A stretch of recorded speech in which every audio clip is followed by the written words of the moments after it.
It's no secret that Instagram has quickly become one of the most powerful and popular platforms available today, which is why in this video we're talking all about how to leverage the incredible power of Instagram advertising to unlock new leads, connect with more customers, and generate more revenue for your business.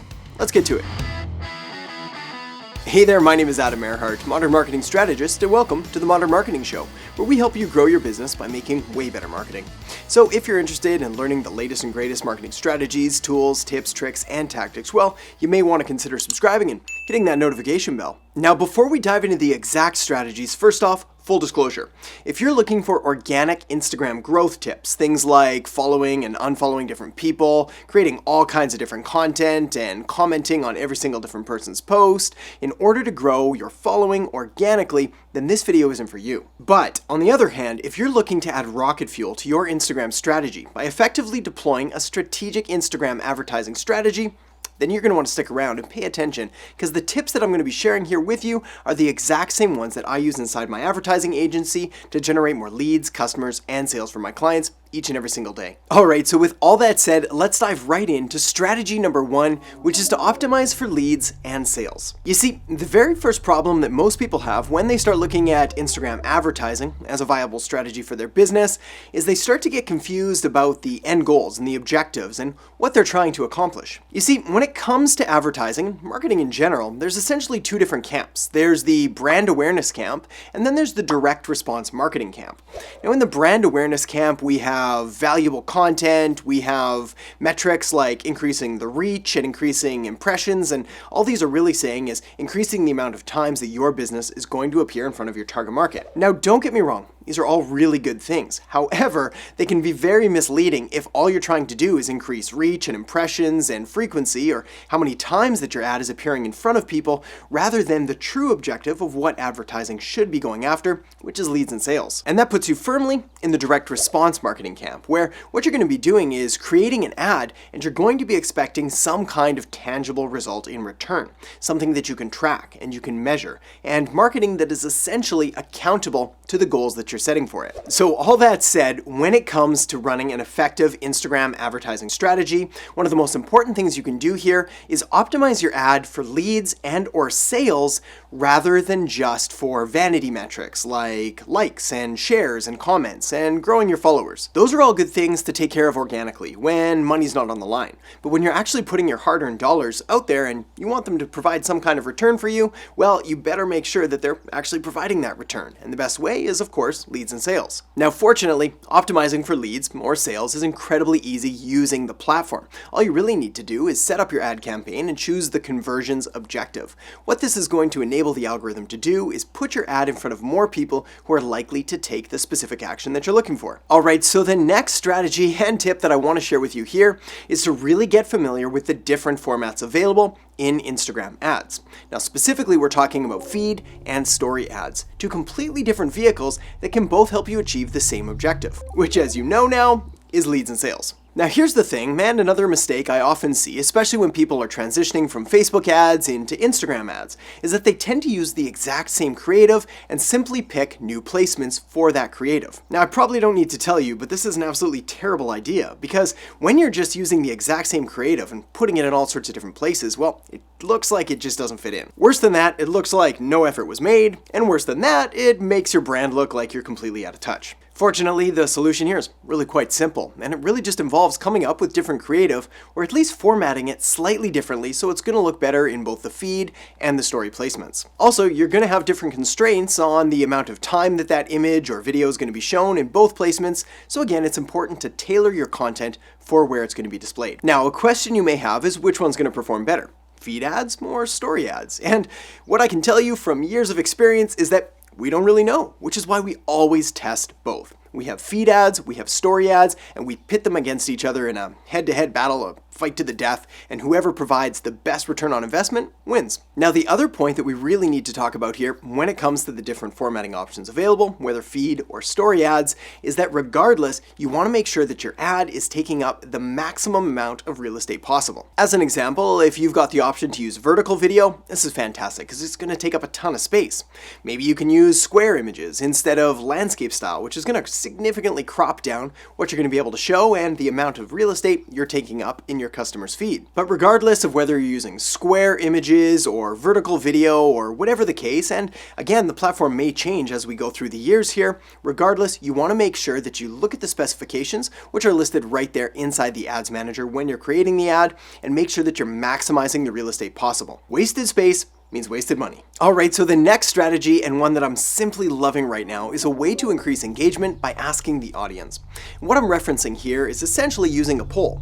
Now, whether we're going to be using polls or whether we're going to be using new features that haven't even been unleashed yet, regardless, what we want to do is find ways to continue to engage and increase conversation with our target markets. Now, the reason I like using polls so much, and the reason I like using anything that increases engagement on the ad, is twofold. For starters, by increasing engagement on the ads, you're increasing the likelihood of a conversation. And it's been said that conversations are the new leads. And I tend to agree, at least a little bit. The next thing is that the more engagement that you show on your ad, well, the cheaper your results are going to end up being. Because when you're getting engagement on your ads, it's showing to the platform, Instagram in this case, that your ad is enjoyable, it's engaging, and that people want to interact with it. And if you're creating enjoyable, engaging, and interactive ads, well, Instagram's going to reward you by showing it to more people for even less money. Now, a final tip here on asking the audience and creating more engaging content is to find something you can be relatively polarizing about. Meaning that essentially people are going to fall into one of two camps, the Coke versus Pepsi. You see, when you're able to be polarizing and drawing a line in the sand, essentially what you're doing is you're creating a tribe of people who more resonate with you and your brand and your message,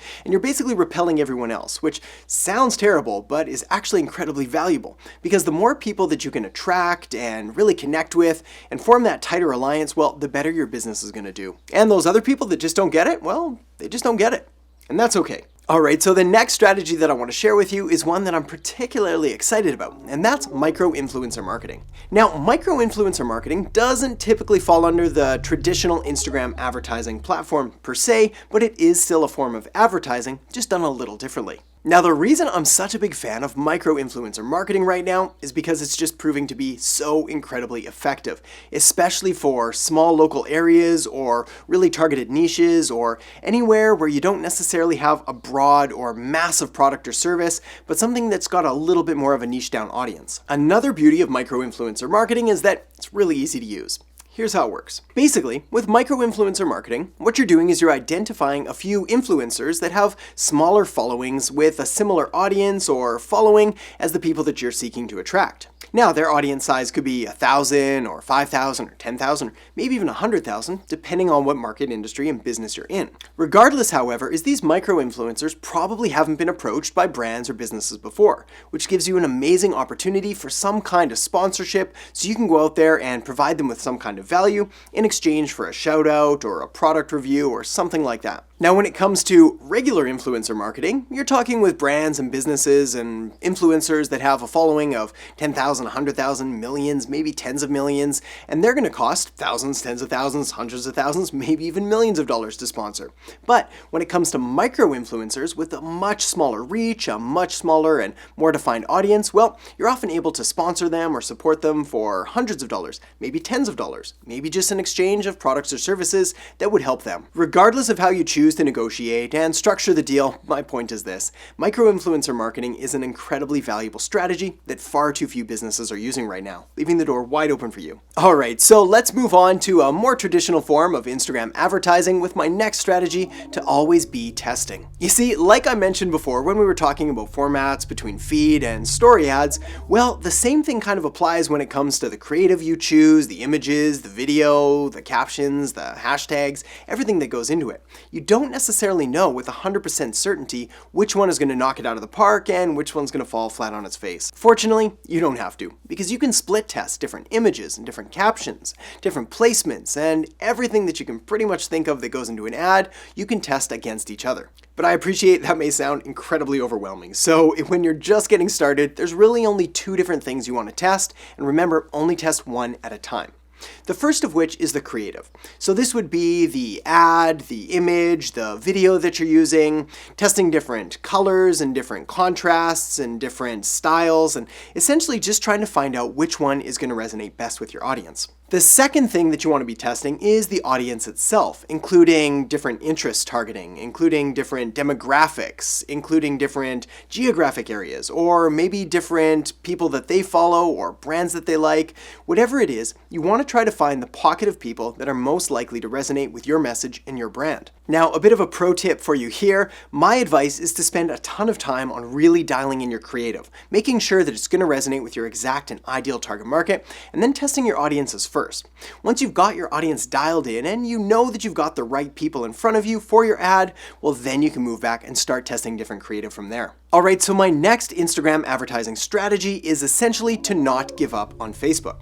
See, what you may or may not know is that Instagram ads are run under the Facebook Ads Manager, meaning if you want to run Instagram ads, you're going to need a Facebook Ads account. Now, many of the businesses and entrepreneurs that I've coached and consulted with, well, they've really fallen into one of two camps. They've either fallen into the all Instagram and only Instagram camp, or the all Facebook and only Facebook camp. And this is kind of a flawed strategy, and one I'm happy to correct for them when we start working together. You see, because Instagram ads are managed under the Facebook Ad Manager, it simply doesn't make sense to not try out Facebook ads at least a little to see if you can identify your audience on the other platform. Even if your market is a younger demographic and you're completely convinced that they're not on Facebook, it still doesn't make sense to not just click that box, put it on a few different places on Facebook, make a few adjustments and tweaks to the creative so it looks like it fits there, and then see what happens. And of course, the same thing applies if you're running Facebook ads and you have no interest of running Instagram ads. Again, it doesn't make sense to not check the box, make a few tweaks to the copy and the creative so it looks like it fits on Instagram,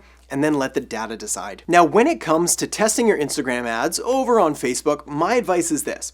Make sure that you leave things as close as possible to the original, meaning that your demographic details like age and gender and occupation and things like that stay the same.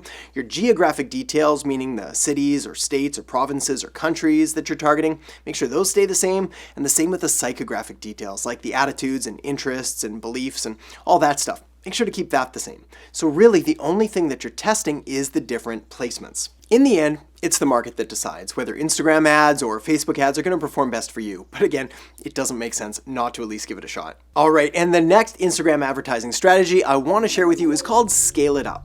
And this is where the rubber really hits the road and where your Instagram campaign goes from essentially doing okay or maybe hitting break even and becoming insanely profitable and massively exploding your business. You see, if you've gone through all the steps that we've just talked about and you're running ads now in the feed and in story placements and maybe even over there on Facebook and you're starting to get some decent return on investment, well, now's the time that you want to start thinking about scaling these things up and adding more fuel to the fire to really expedite your business's growth. Now, by far, one of the most common questions I ever get is when should I scale up my ads? And the answer is really simple. The best time to scale your Instagram ads is when they're profitable.